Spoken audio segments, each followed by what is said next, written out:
আমরা আজকে যে সংবাদ সম্মেলনের আয়োজন করেছি, এখানে উপস্থিত সম্মানিত গণমাধ্যম কর্মীবৃন্দ, শিক্ষার্থীবৃন্দ এবং অন্যান্য যারা উপস্থিত রয়েছেন, সকলকে আমাদের পক্ষ থেকে আমাদের এই সংবাদ সম্মেলনে স্বাগত জানাই। প্রথমেই যদি আমি পরিচয় প্রদান করি, আমি সার্জিস আলম, সমন্বয়ক। আমার পাশে রয়েছে নাহিদ ইসলাম, সমন্বয়ক, হাসনাত আব্দুল্লাহ, সমন্বয়ক, এবং সবশেষে রয়েছেন আসিফ মাহমুদ, সমন্বয়ক। আমরা সকলেই এই বৈষম্য বিরোধী ছাত্র আন্দোলনের সমন্বয়ক হিসেবে কাজ করছি। প্রথমে যদি আমরা একটু প্রেক্ষাপটটি বলি, 2018 সালের কোটা সংস্কার আন্দোলনের ভিত্তিতে মাননীয় প্রধানমন্ত্রী শেখ হাসিনা সংসদে বাংলাদেশের সরকারি চাকুরিতে প্রথম এবং দ্বিতীয় শ্রেণীতে সকল ধরনের কোটা বাতিল করার স্পষ্ট একটি বক্তব্য দেন। এর পরিপ্রেক্ষিতে একটি পরিপত্র জারি করা হয়, যার মাধ্যমে 2018 সাল থেকে এ পর্যন্ত বাংলাদেশের সকল ধরনের সরকারি চাকুরিতে প্রথম এবং দ্বিতীয় শ্রেণীতে কোনো কোটা ছিল না। কিন্তু মুক্তিযোদ্ধা পরিবারের একজন সন্তানের রিটের ভিত্তিতে 2024 সালের 5 জুন মহামান্য হাইকোর্ট 2018 সালের সেই রায়টিকে অবৈধ ঘোষণা করে। অর্থাৎ সেই 5 জুন থেকে 2018 সালে যে পরিপত্রটি ছিল সেটি আসলে অবৈধ হয়ে যায়। অর্থাৎ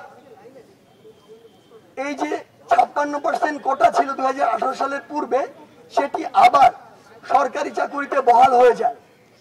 এরই পরিপ্রেক্ষিতে বাংলাদেশের ছাত্র সমাজ, চাকুরি প্রত্যাশী এবং সাধারণ জনগণ বিক্ষুব্ধ হয় এবং আমরা একটি কোটার সংস্কারের জন্য আবারও আন্দোলন গড়ে তুলি। বৈষম্য বিরোধী ছাত্র আন্দোলনের ব্যানারে আমরা ইতোমধ্যে 10 দিন রাজপথে বিভিন্ন সময় আমাদের দাবি নিয়ে রাজপথে থেকেছি এবং আপনারা জানেন যে এই আন্দোলনটি যেহেতু বাংলাদেশের প্রত্যেকটি তরুণ সমাজের যারা রয়েছেন এবং চাকরি প্রত্যাশী রয়েছেন তাদের প্রাণের দাবি, সে কারণে এই 10 দিনের রাজপথের সময়ের মধ্যে এই আন্দোলনটি বাংলাদেশের প্রত্যেকটি বিভাগ, প্রত্যেকটি জেলার যে শিক্ষা প্রতিষ্ঠানগুলো রয়েছে, বিশ্ববিদ্যালয়, কলেজগুলো রয়েছে, সেগুলোতে ছড়িয়ে পড়েছে।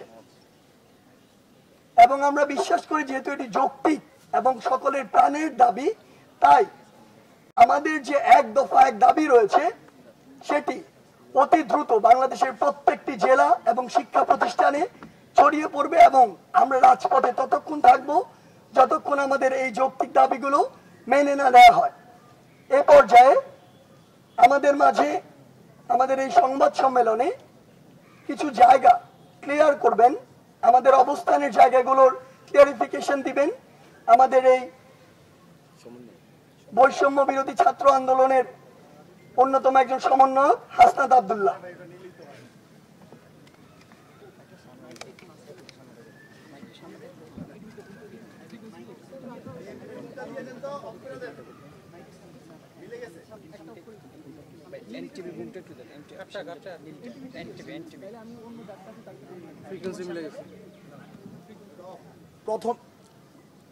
প্রথমে যে বিষয়টি আমি ক্লিয়ার করছি সেটি হচ্ছে, আমরা যে আন্দোলনটি চালিয়ে গিয়েছি, আন্দোলনটি চালিয়ে যাচ্ছি, এটি কোটা বাতিলের আন্দোলন নয়, এটি কোটা বাতিলের আন্দোলন নয়। পুনরাবৃত্তি করছি, কারণ বিভিন্ন সময়ে বিভিন্ন গণমাধ্যমে এবং বিভিন্ন পত্রিকাতে আমরা দেখেছি, সেক্ষেত্রে বিভিন্নতা দেখা দিয়েছে দাবির ক্ষেত্রে।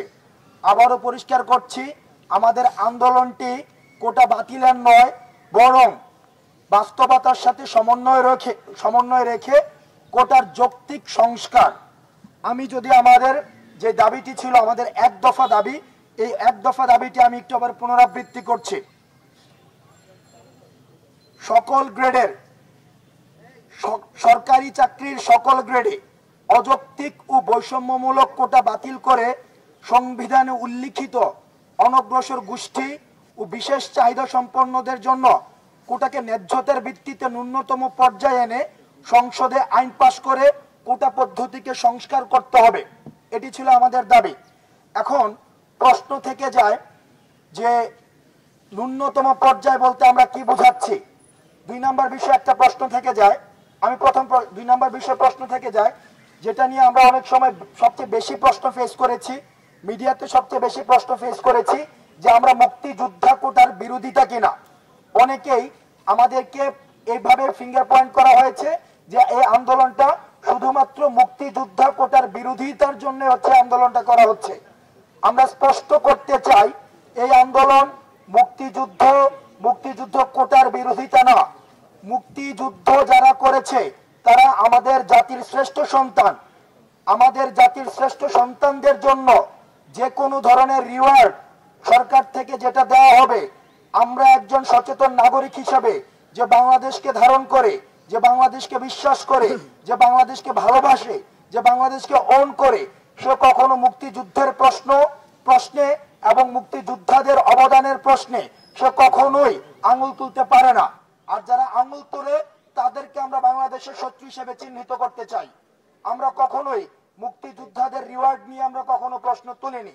তাহলে আমরা প্রশ্ন তুলেছি মুক্তিযোদ্ধাদের নাতিপুতিদের যে কোটাটা দেওয়া হয়েছে, যে কোটাটাকে যদি আমরা একটু এক্সপান্ড করতে চাই, সেটা পুষ্য কোটা নামে যেটা কোটাটা রয়েছে, আমরা সেই কোটার বিরোধিতা করছি। আমরা মুক্তিযোদ্ধাদের যে প্রাপ্ত বা বর্তমানে যে সুবিধাগুলো রয়েছে, সেই সুবিধাগুলোকে প্রয়োজনে যদি কর্তৃপক্ষ মনে করে থাকে, নীতি নির্ধারক যদি মনে করে থাকে, সেই সুযোগ সুবিধার যে পরিধি রয়েছে সেটা চাইলে বিস্তৃত করলে আমরা সেটাকে স্বাগত জানাবো, আমরা সাধারণ জনগণ সেটাকে স্বাগত জানাবে। কিন্তু মুক্তিযোদ্ধাদের যে নাতিপুতিদের যে কোটা রয়েছে, আমরা সেই কোটার বিরোধিতা করছি। এবার আসে আমাদের দ্বিতীয় পয়েন্ট, ন্যূনতম পর্যায় বলতে আমরা কি বোঝাচ্ছি।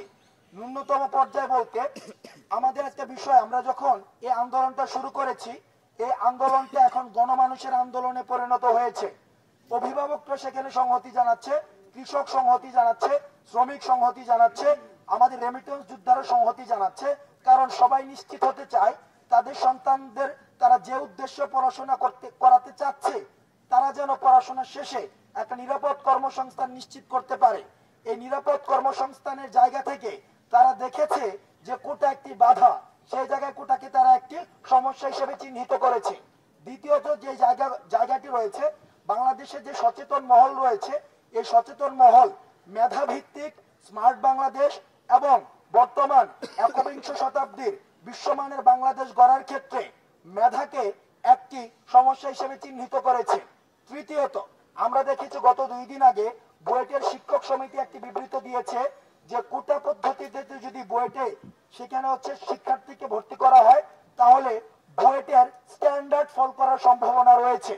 এই জায়গা থেকে আমরা নিশ্চিত হতে পারি যারা সচেতন মহল রয়েছে, যারা হচ্ছে বাংলাদেশ নিয়ে ভাবেন, যারা নীতি নির্ধারণী পরিষদের সাথে রয়েছেন, আমরা বিশ্বাস করতে চাই তারাও বিশ্বাস করেন কোটা যখন মেধাকে অতিক্রম করে যায়, তারাও বাংলাদেশের স্ট্যান্ডার্ড ফল করার তারাও সন্দেহ করেন এবং সেটা নিয়ে দুশ্চিন্তা করেন। সেই জায়গা থেকে কোটারতে কাদেরকে অন্তর্ভুক্ত করা যায়, আমরা নীতি নির্ধারকদের সাথে কথা বলেছি, আমরা স্টেক হোল্ডারদের সাথে কথা বলেছি, আমরা শিক্ষক পর্যায়ের মানুষদের সাথে কথা বলেছি, আইনজ্ঞদের সাথে কথা বলেছি। আমরা আপনাদের মিডিয়াতে যারা ছিলেন, মিডিয়া কর্মীদের রিপোর্টগুলিকে আমরা পর্যালোচনা করেছি, আমরা টিভি টক শো এই বিষয়গুলিকে পর্যালোচনা করে আমরা দেখেছি যে কোটা শুধুমাত্র প্রতিবন্ধীদের ক্ষেত্রে, ক্ষুদ্র নিগোষ্ঠীদের ক্ষেত্রে এবং মুক্তিযোদ্ধাদের সন্তানদের ক্ষেত্রে প্রযোজ্য হতে পারে। অর্থাৎ এই 3 ক্ষেত্র ছাড়া আর যে কোটা রয়েছে, সেই কোটাগুলোকে অযৌক্তিক এবং বৈষম্যমূলক হিসেবে বিবেচিত করা হচ্ছে। সেই জায়গাগুলো থেকে এখন প্রশ্ন আসে কোটা কত % হওয়া উচিত। আমরা যখন প্রত্যেকটি স্টেক হোল্ডারদের সাথে আমরা আলোচনা করেছি, পর্যালোচনা করেছি, সব জায়গা থেকে আমরা যে বিষয়, বিশেষ করে স্টুডেন্ট পালস, আজকে যদি আপনারা সোশ্যাল মিডিয়াতে বা আমরা যখন এই বিষয়গুলো নিয়ে কাজ করছিলাম মিডিয়াতে, সোশ্যাল মিডিয়াতে, বিশেষ করে ঢাকা বিশ্ববিদ্যালয়, চট্টগ্রাম বিশ্ববিদ্যালয়, জাহাঙ্গীরনগর বিশ্ববিদ্যালয়, রাজশাহী বিশ্ববিদ্যালয়গুলোতে থেকে আমাদেরকে প্রতিনিয়ত আমরা দেখেছিলাম ফিল্ড অ্যাসেসমেন্টে যেটা এসেছে 5% কোটা, সেটা হচ্ছে ন্যূনতম এবং যৌক্তিক পর্যায়। কারণ আমরা আমাদের নির্বাহী বিভাগ বা আমাদের সরকার যে মেধাভিত্তিক এবং হচ্ছে স্মার্ট বাংলাদেশ স্বপ্ন দেখে সেই স্মার্ট বাংলাদেশ বিনির্মাণের নেতৃত্বের মধ্যে মেধাকেই হচ্ছে প্রধান প্রায়োরিটি দেওয়া উচিত বলে আমরা বিশ্বাস করি। সেই জায়গা থেকে শুধুমাত্র 5% কোটাকে আমরা যৌক্তিক হিসেবে আমরা বিবেচনা করছি, অর্থাৎ 5% কোটা রাখা যেতে পারে। সবশেষে আমার জায়গা থেকে একটা ক্লারিফিকেশন দিচ্ছি, সেটি হচ্ছে আমরা জেনেছি, আমাদের কাছে খবর এসেছে যে একটি রিট করা হয়েছে হাইকোর্টে। এখন রিটের যে রেজাল্ট সে বিষয়ে আমরা জানি না। রিট সেটা 18 সালের পরিপত্রটাকে স্থগিত করতে পারে, অথবা যে 18 সালে যে 5 জুনে যে সিদ্ধান্তটা নেওয়া হয়েছে সেটাকেও বহাল রাখতে পারে। যে রিট হয়েছে সে বিষয়ে আসলে আমাদের কোনো মন্তব্য নেই, কারণ ওই বিষয়ে আন্দোলনকারীদের কোনো সম্পৃক্ততা নেই। কারণ আমরা যখন 4 দফা থেকে 1 দফাতে আমরা শিফট করেছি সেই সময় আমরা নিশ্চিত করেছি আমাদের আন্দোলনের মূল দাবিটা হচ্ছে নির্বাহী বিভাগের কাছে। যেহেতু নির্বাহী বিভাগের কাছে, সুতরাং বিচার বিভাগ থেকে যে কোনো সিদ্ধান্তকে আমরা সর্বোচ্চ সম্মান দেই, সর্বোচ্চ স্বাগত জানাই, কিন্তু আমাদের মূল দাবিটা যেহেতু নির্বাহী বিভাগের কাছে, আমাদের আন্দোলনটা নির্বাহী বিভাগকে অ্যাড্রেস করে আমাদের আন্দোলনটা চলমান থাকবে। আমাদের পরবর্তী কার্যক্রম এবং আন্দোলন নিয়ে সার্বিক বিষয়গুলোকে পর্যালোচনামূলক বক্তব্য রাখবে সমন্বয়ক নাহিদ ইসলাম।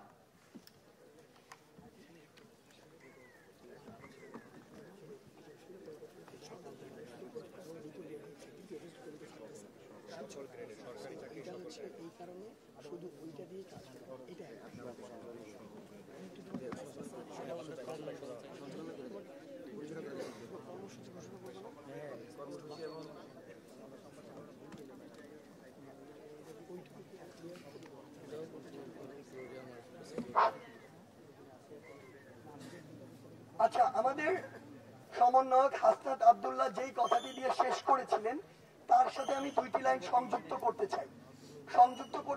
এই কারণে যে যদি আগামীকালকে হাইকোর্টের, মহামান্য হাইকোর্টের যে শুনানি তার প্রেক্ষিতে 18 সালের যে পরিপত্রটি সেটি বহাল করা হয়, সেটি করলেও কেন আমাদের দাবিটি সম্পূর্ণ হচ্ছে না? কারণ আমরা দাবি করছি সরকারি চাকুরিতে সকল গ্রেডে বৈষম্যমূলক ও অযৌক্তিক কোটাগুলোকে বাতিল করে শুধুমাত্র অনগ্রসর গোষ্ঠীর জন্য ন্যূনতম যৌক্তিক মাত্রায় কোটা রেখে সংসদে সেটি আইন পাশ করে সেটিকে আইন পাশ করা যেতে পারে।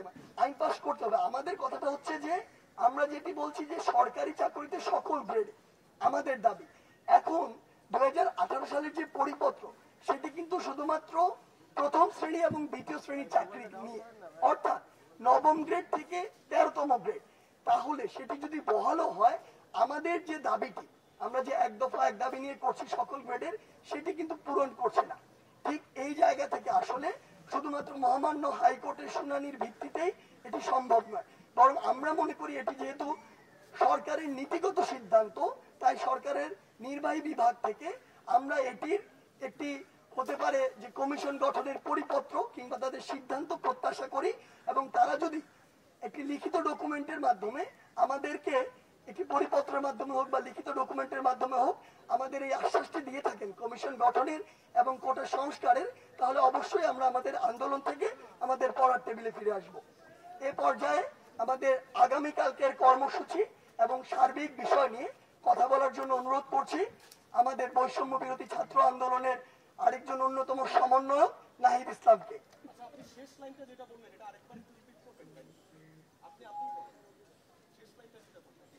লাইন আমরা যেটা বলেছি যে যেহেতু আমরা আমাদের দাবিটি নির্বাহী বিভাগের কাছে, তাহলে নির্বাহী বিভাগ থেকে যদি একটি লিখিত একটি ডকুমেন্ট কিংবা পরিপত্র জারির মাধ্যমে এটি নিশ্চিত করা হয় যে একটি কমিশন গঠনের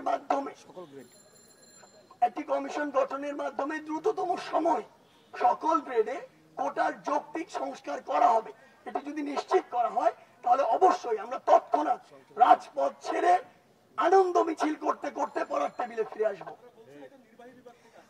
জি,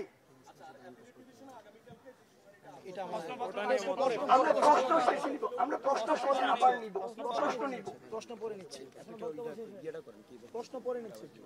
আমি আবার বলছি এ পর্যায়ে আমাদের আগামীকালকের যে কর্মসূচি এবং সার্বিক বিষয় আলোচনা করবেন আমাদের বৈষম্য বিরোধী ছাত্র আন্দোলনের অন্যতম সমন্বয়ক নাহিদ ইসলাম।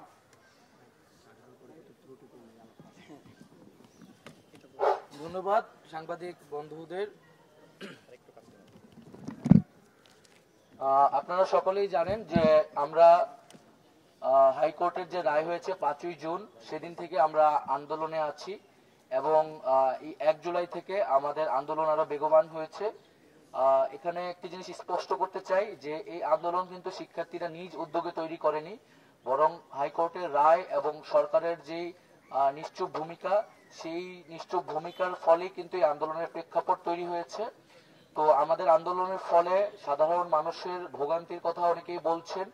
আমরা এই ভোগান্তির প্রতি সংবেদনশীল, আমরাও চাই না যে সাধারণ মানুষের কোনো ভোগান্তি হোক, আমাদেরও কোনো ভোগান্তি হোক, কিন্তু এই ভোগান্তির জন্য সরকারকে দায় নিতে হবে, কারণ আমরা এতদিন ধরে রাজপথে আছি, তারপরেও সরকার বা নির্বাহী বিভাগের পক্ষ থেকে আমাদের সাথে কোনো ধরনের আলোচনা বা আশ্বাস এখন পর্যন্ত আমরা পাইনি। তো আমাদের অন্যান্য সমন্বয়কবৃন্দ যেটা স্পষ্ট করলেন আমাদের দাবির বিষয়টি, প্রাথমিকভাবে হাইকোর্টের রায়ের প্রেক্ষিতে আমাদের আন্দোলনটি শুরু হলেও আমরা কিন্তু এখন একটা চূড়ান্ত ফয়সালা চাচ্ছি, কারণ 18 পরিপত্র ফিরে আসলো, এটি আবারও বাতিল হওয়ার সম্ভাবনা থাকবে। ফলত আমরা এমন একটা সমাধান চাচ্ছি যাতে করে কোটা নিয়ে আর কখনোই কোনো ধরনের সংকট বাংলাদেশে তৈরি না হয়।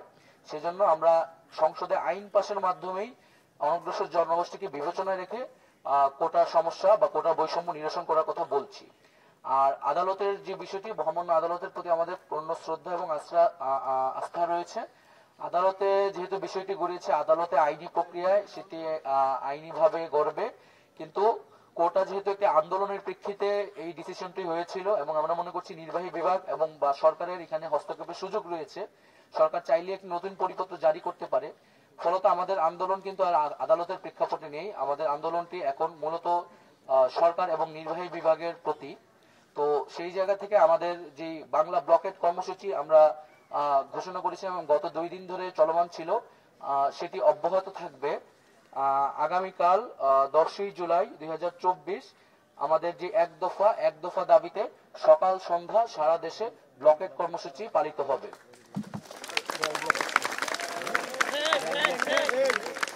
এবং এই ব্লকেটের মধ্যে সড়কপথ, রেলপথ আওতাভুক্ত থাকবে এবং আমাদের যে সারা দেশে যে প্রতিনিধিবৃন্দ রয়েছে তাদের প্রতি আমাদের আহ্বান থাকবে যে সকলে সমন্বয় করে যার যার শিক্ষা প্রতিষ্ঠানের সামনে যে গুরুত্বপূর্ণ পয়েন্টগুলো আছে সেই পয়েন্টগুলোতে আমরা অবরোধ অবস্থান কর্মসূচি শুরু করব।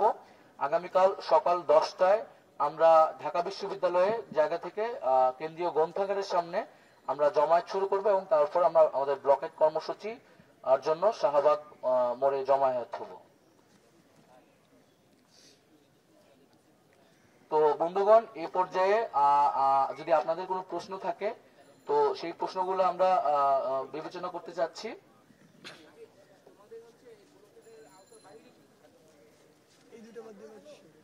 আমরা যেটা বললাম যে সড়ক পথ এবং রেলপথ এই দুইটার বাইরে যে জিনিসগুলো থাকবে, যেই যাওয়া আসার মাধ্যমগুলো সেগুলো আওতার বাইরে থাকবে এবং অ্যাম্বুলেন্স এবং ইমার্জেন্সি লেন থাকবে এবং সাংবাদিক বৃন্দদের সাথেও যাতে তারা নির্বিঘ্নে চলাচল করতে পারে সেই ব্যবস্থাটি আমরা নিশ্চিত করব।